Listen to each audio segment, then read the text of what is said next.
Imagine a man who could walk through the poorest streets of Medellin and be greeted like a saint, then order the assassination of a judge the very same night.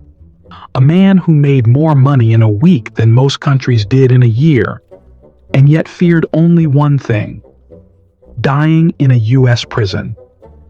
Today, we uncover the real story, not the Netflix version, of Pablo Emilio Escobar Gaviria, his rise, his empire, his escapes, and the rooftop where it all ended. Before we start, do you think Escobar was a Robin Hood or a ruthless killer? Let me know in the comments. I'll be reading them.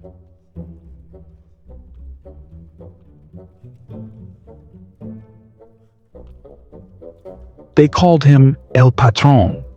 To the poor of Medellin, he was a hero, the man who built homes, football fields, and schools when the government turned its back. To politicians, he was a ticking time bomb, a man whose power could topple governments with a single phone call.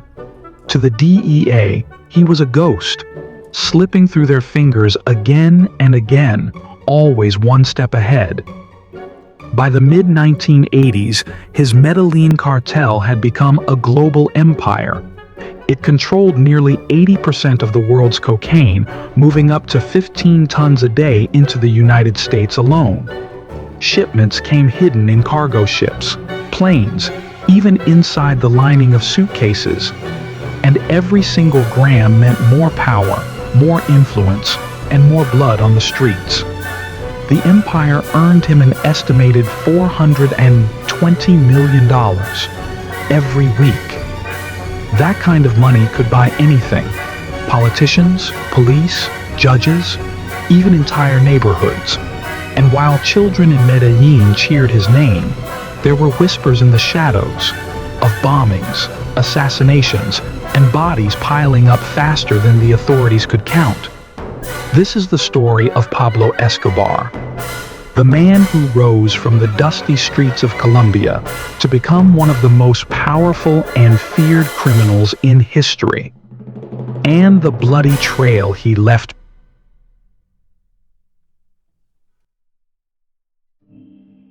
Pablo Emilio Escobar Gaviria was born in 1949 in the quiet town of Rio Negro, Colombia.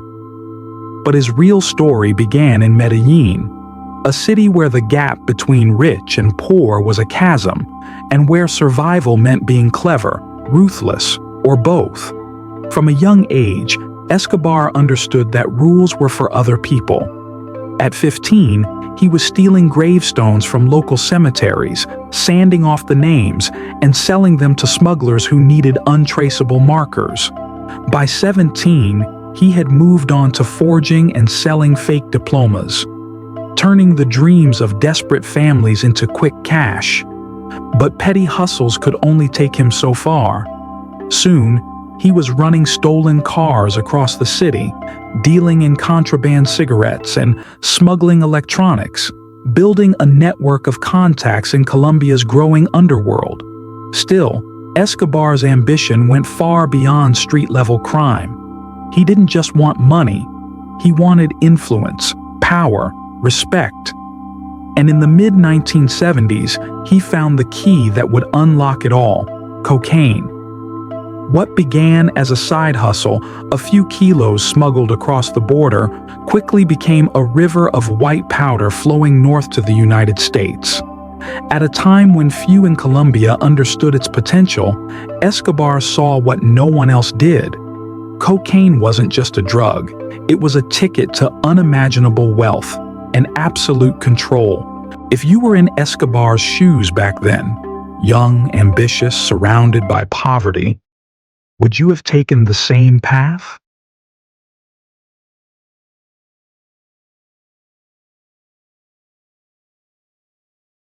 By the late 1970s, cocaine use in the United States wasn't just growing, it was exploding. In discos, nightclubs, and Hollywood parties, the drug was becoming a status symbol. And Pablo Escobar saw more than just demand. He saw addiction, a hunger so deep it could be turned into billions. The Medellin cartel, under his command, transformed into a finely tuned machine. They didn't just smuggle cocaine, they industrialized it. Entire fleets of planes were purchased and retrofitted into airborne drug carriers. Some flew low over the ocean to avoid radar. Others landed on secret runways carved into the Colombian jungle. They even experimented with submarines, slipping beneath the waves to deliver their product undetected. Every shipment was hidden in plain sight. They packed cocaine into boxes of flowers, sacks of coffee beans, and rolls of fabric. They sewed it into the lining of clothing and molded it into plastic furniture. If an item could be exported legally, Escobar found a way to make it carry cocaine. When the drugs hit American soil, in Miami, Los Angeles, or New York, the cash began pouring back like a flood. And this wasn't ordinary profit. We're talking about truckloads of money, so much that counting it was a logistical nightmare. Escobar's empire was drowning in cash. He stored it in warehouses, hid it in the walls of safe houses, and buried it in remote fields. Every year, millions simply disappeared, eaten by rats, destroyed by moisture, or forgotten in secret hiding places. But to Escobar, losing a few million to rodents was nothing, because the rivers of money never stopped flowing. But Pablo wasn't just a businessman. He was about to become the people's king.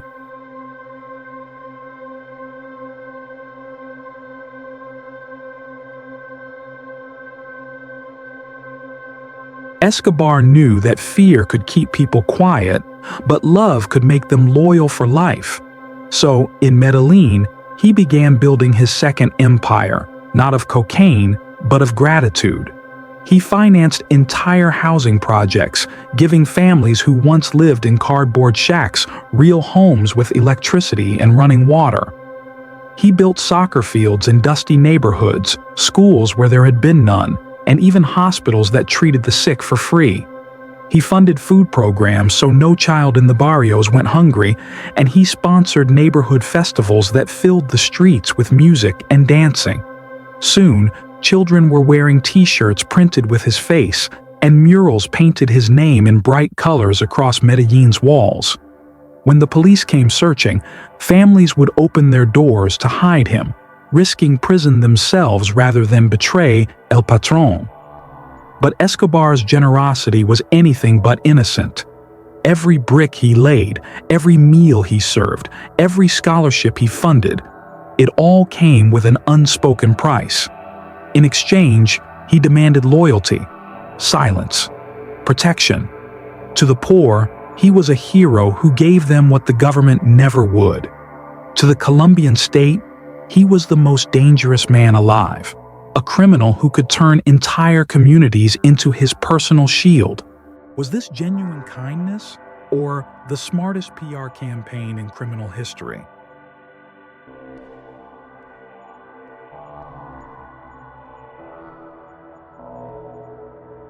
In 1979, the Colombian government signed an extradition treaty with the United States, a pact that allowed Colombian criminals to be sent north to face trial on U.S. soil. To Pablo Escobar, this wasn't just bad news. It was a death sentence. American prisons were the one place his money and influence couldn't protect him. He swore an oath that became infamous across Colombia. "I'd rather have a grave in Colombia than a cell in the United States." From that moment on, Escobar declared war, not just on the Colombian government, but on anyone who dared to support extradition. What followed was a reign of terror that plunged Colombia into chaos. Politicians who voted for the treaty were gunned down in broad daylight. Judges who presided over cartel cases were assassinated in front of their families. Police officers were targeted with drive-by shootings and ambushes. Journalists who spoke his name paid with their lives. And then there were the car bombs, deadly blasts that shook Medellin so often, the sound of explosions became part of daily life. One of his most infamous crimes came in 1989. A commercial jetliner, Avianca Flight 203, took off from Bogotá, bound for Cali. On board was a single man Escobar wanted dead, a presidential candidate who supported extradition. But Escobar didn't care about collateral damage. A bomb planted on the plane exploded midair, turning it into a fireball in the sky and killing all 107 people on board: men, women, children. For Escobar, it was just another move in his war. For Colombia, it was proof that no one, not even innocent civilians, was safe from El Patron.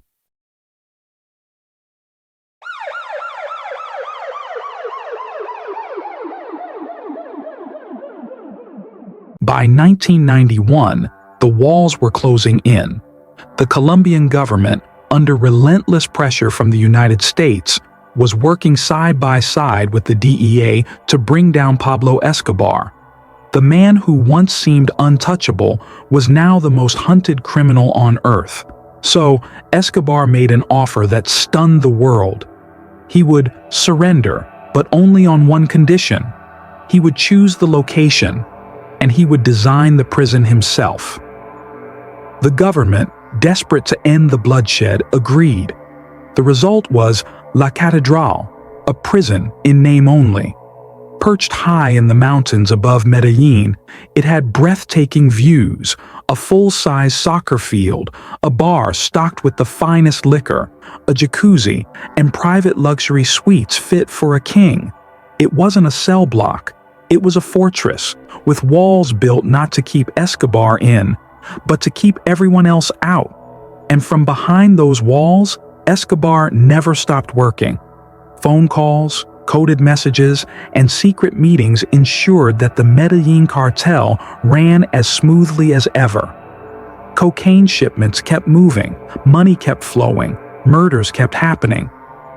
But in 1992, when two of his own associates were lured to La Catedral and killed by Escobar himself, the illusion of control shattered.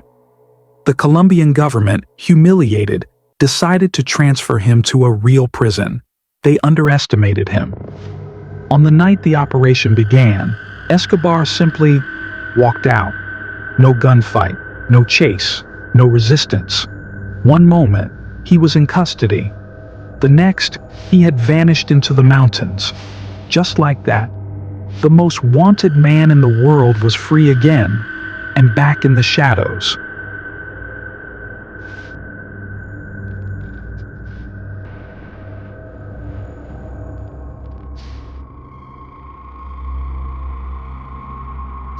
For 16 months, Pablo Escobar was a ghost. He slipped through roadblocks, vanished from raids, and stayed one step ahead of both the Colombian police and the DEA. Every night, he changed locations, moving between a network of safe houses scattered across Medellin. Sometimes, he stayed only hours before disappearing again, leaving nothing behind but cigarette smoke and whispers. The city became his chessboard, and he played it with deadly precision. But the walls were closing in. Rival cartels wanted him gone. The Colombian special forces were hunting him day and night. The DEA was tracking every lead. Then, one mistake shattered his streak. On December 2nd, 1993, Escobar called his family. It was just a few minutes, a father's voice reaching out to his loved ones. But that call was all the authorities needed. Using radio triangulation, they traced the signal straight to one of his hideouts in Medellin. The hunt was over. Special forces and police units surrounded the neighborhood. Escobar, realizing the trap, bolted for the rooftops.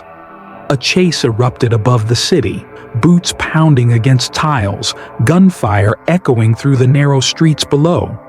Witnesses remember the sharp cracks of rifles and the shouts of soldiers as Escobar tried to leap from one roof to another. Then, it ended.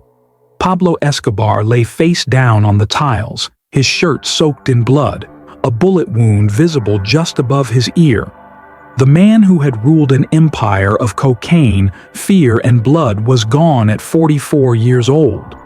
But questions still linger. Did the police fire the fatal shot? Or, facing capture, did Escobar take his own life, keeping his vow never to see the inside of an American cell? The truth died with him, leaving behind only a legend.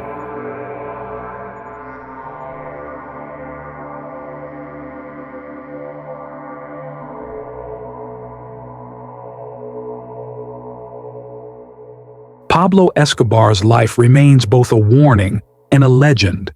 He was a man who rose from nothing, from the dusty streets of Medellin, to become one of the richest, most feared criminals in history.